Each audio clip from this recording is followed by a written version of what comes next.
Hi, in today's video I will show you everything I know about the service return. My name is Patrik Broddfelt, a tennis coach from Norway. Let's get started with the first thing. Where should you stand, position yourself when returning a serve?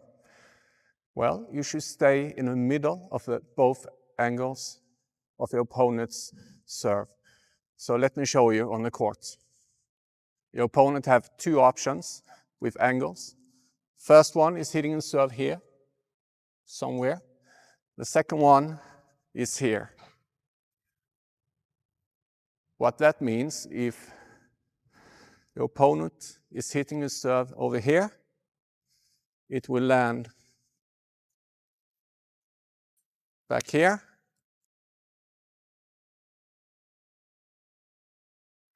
On the other hand, if your opponent hits a serve here, the angle will go out here.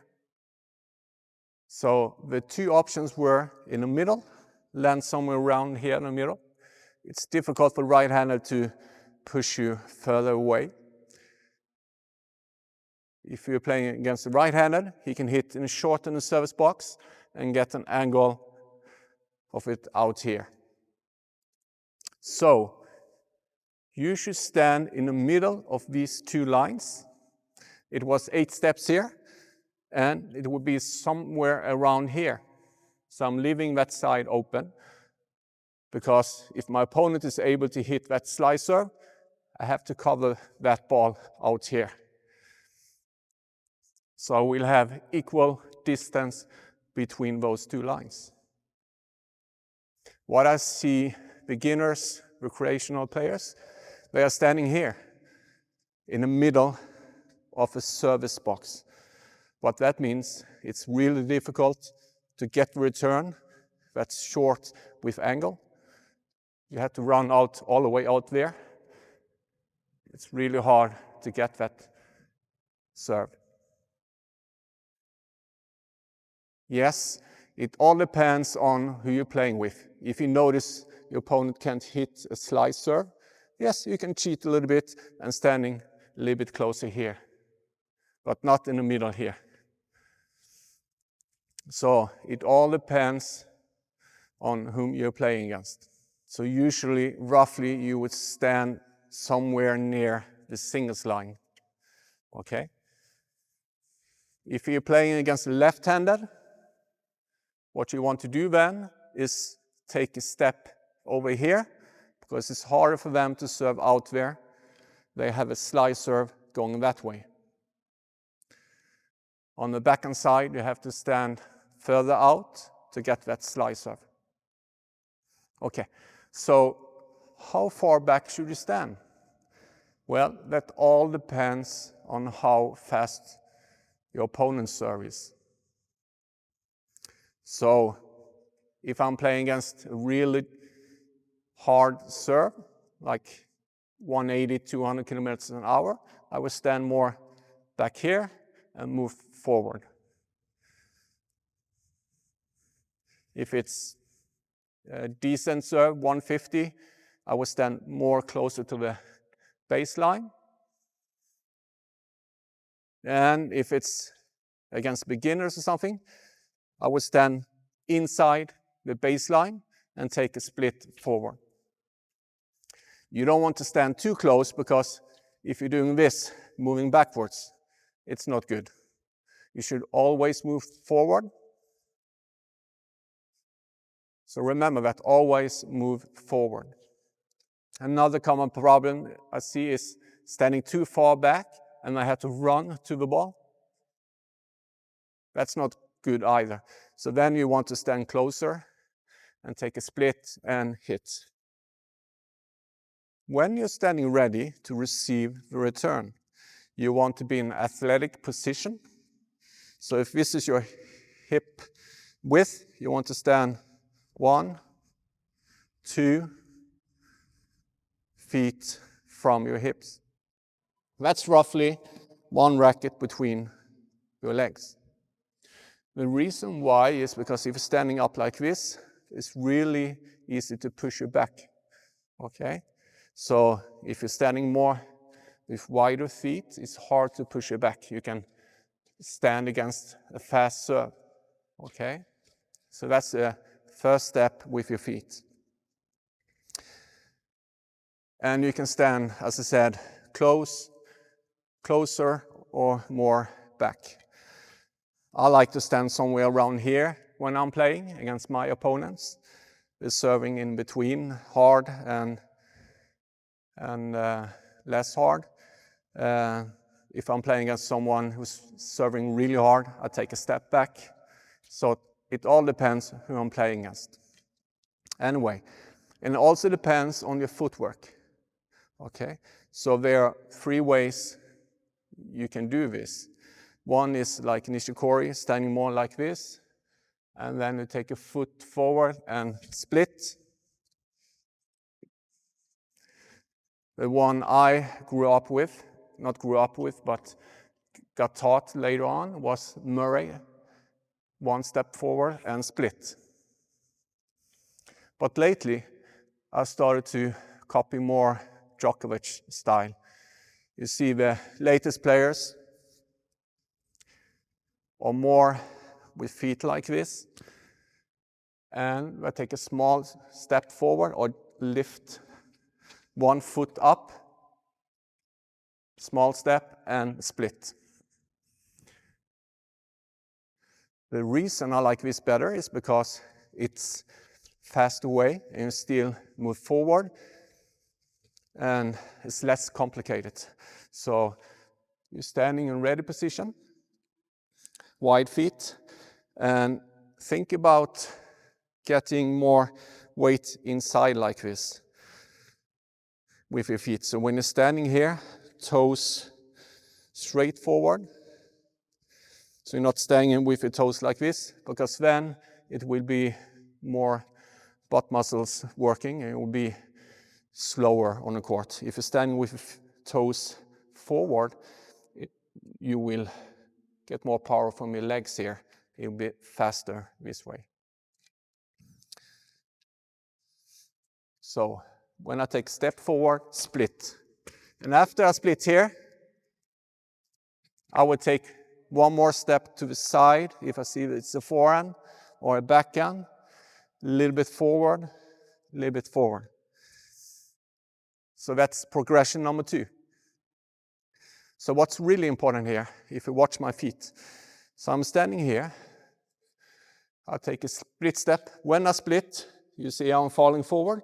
It's because I'm still on my toes or balls of the feet. So don't do the split like this. So you want to be up in the air like that. What about the timing?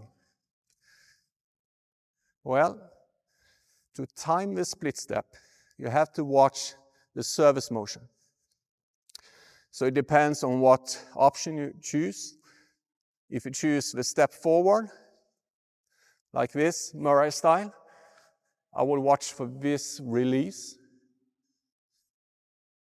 When they release the ball on the way up, I will take a step forward. When they make contact with the ball, I will be up in the air on the way down. That's how I want to time it.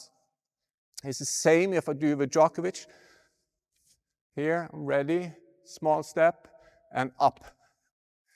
At the time they make contact, I want to be in the air or on the way down.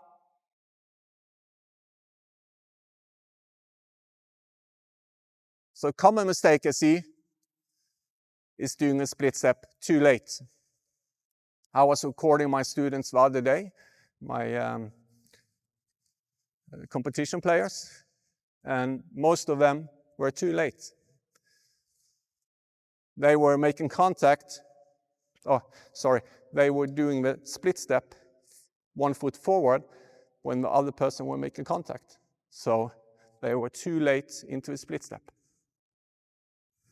So make sure you are in the air when the opponent makes contact with the ball. So put the camera behind you so you get the person serving with you and see how you're doing.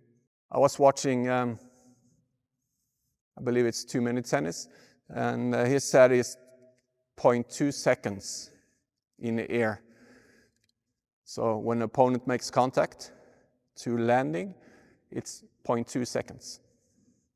So if you're recording yourself, you can watch if it's 2.2 seconds or not. Another common mistake I see with beginners is they are split stepping like this.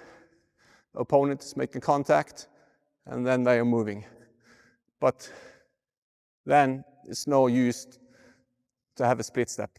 You can just stand like this and hit. So make sure you work on the timing of the split step. The split step doesn't always have to be forward like this.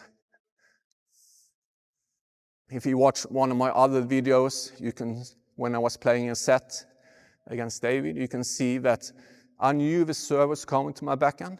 So I was taking a split step this way, ready to hit my forehand. It's the same. If you see the toss coming out far to the right, you know the serve will probably be far out to your forehand with a slice serve. Then you can cheat a little bit and take a split step out this way.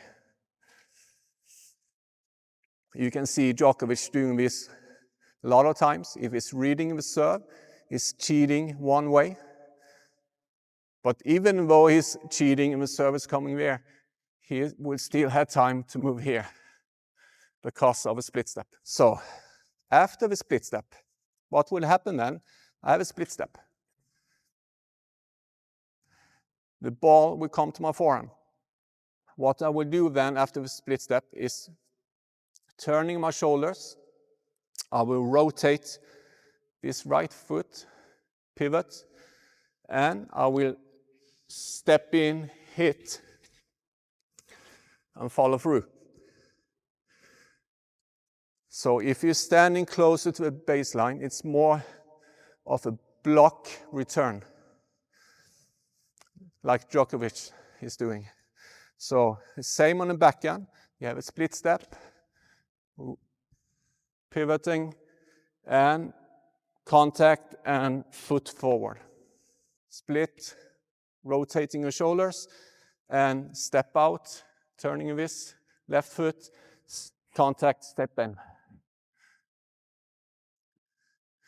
So that's how you want to block your returns.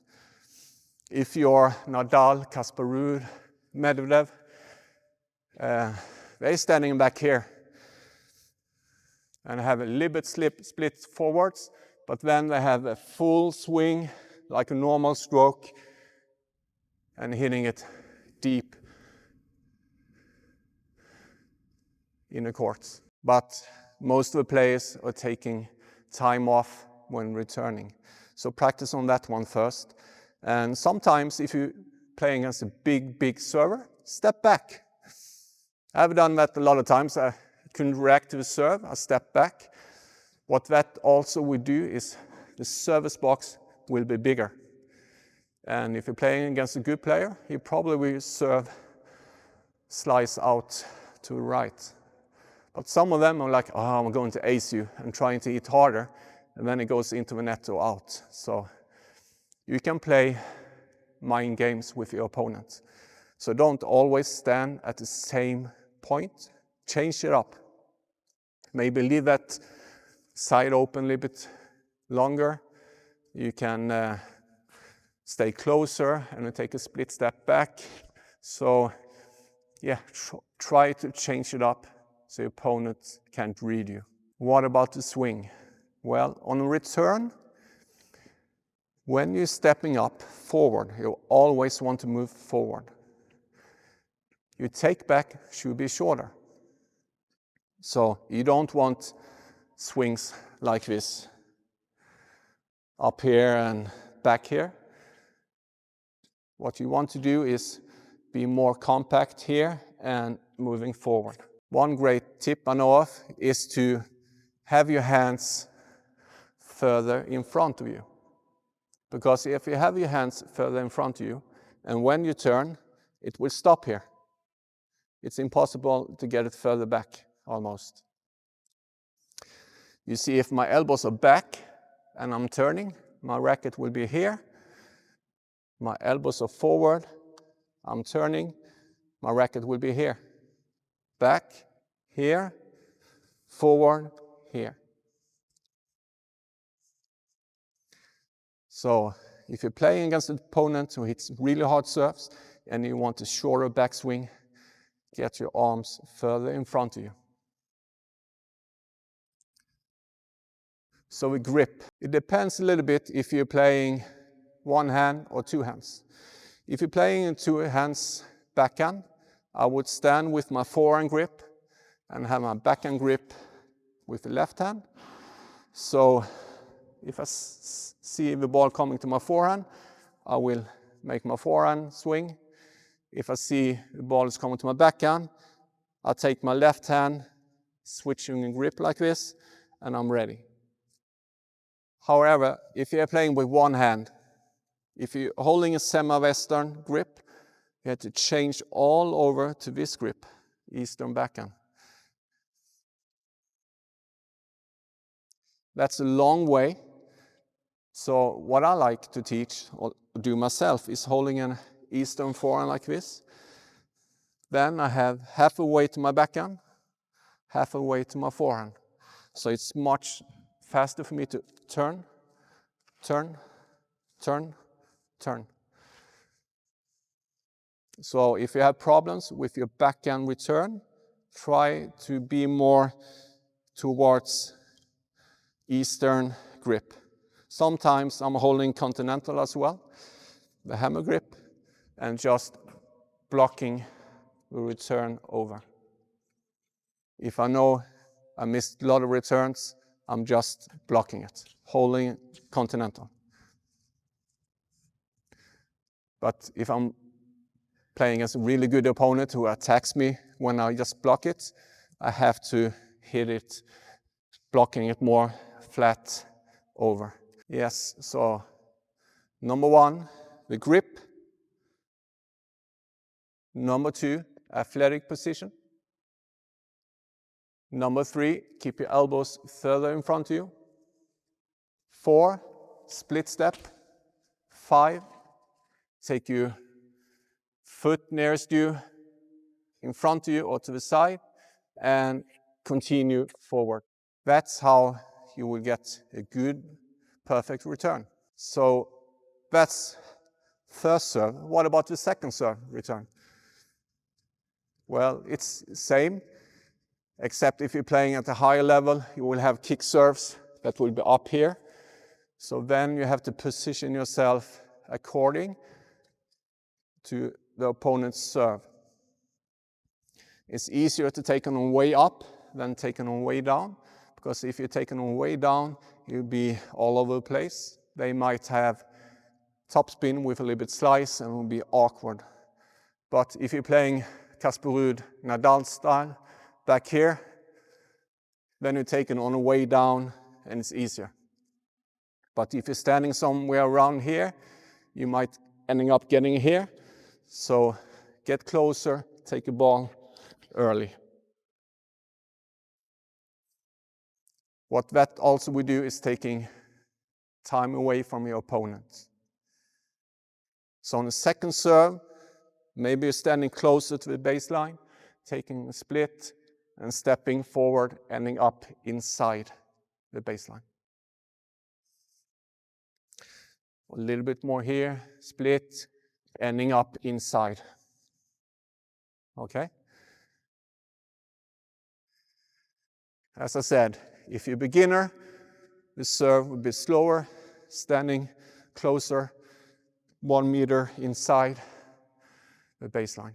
Another great tip is to see during a warm-up, even though they're not hitting the hardest serves, but on the recreational level, they will hit their hardest serves because they want to impress the opponents. I don't know why, but that's how it is. So what you can do then is see where is the second bounce bouncing. Is it bouncing here? Is it bouncing here? Here? Or here? If you notice that, you can position yourself. Okay? Position yourself. If a ball is bouncing here, Okay, you know it's going up and you want to take it somewhere around here. So you can position yourself, okay, I'm standing here, split, and taking here, bum. So that's another option for you to see. You can also see how we're holding a pancake serve, just hitting slice, or they like with top spin, flat serve, hit a couple of returns, try to find where to stand. So where should you aim your returns? Well, if you're watching the pros today, they will aim their return deep in the middle. Here, on the forehand side, or the backhand side, or here. Why? Well, the reason is when you're serving, you will jump forward, land here. If you get a fast ball towards your forehand, you will do this. Moving backward, and you have to take it like this. Probably gonna end up short in the middle, and then they can use the angles. So the best return in tennis, I believe, is deep in the middle. Okay? Even as a beginner, even though you're standing inside here, aim deep in the middle. Another great option is aiming cross court. So if you're standing over there, you can aim cross court over here. It's still in the middle, but it's cross court more. Same over there, cross court. So aiming cross court or down in the middle. Never ever stand back here, return down the line. I see a lot of competition players and recreational players standing back here, hitting everything they can down the line. And then they go like, yes, did you see that, Patrik? The winner? Yeah, I saw that, but also saw 10 other mistakes you did before. So play smart, because you want to even out the game. If you're hitting it deep here, you're neutralizing the point, because the server has an advantage. Okay, so you want to neutralize the point.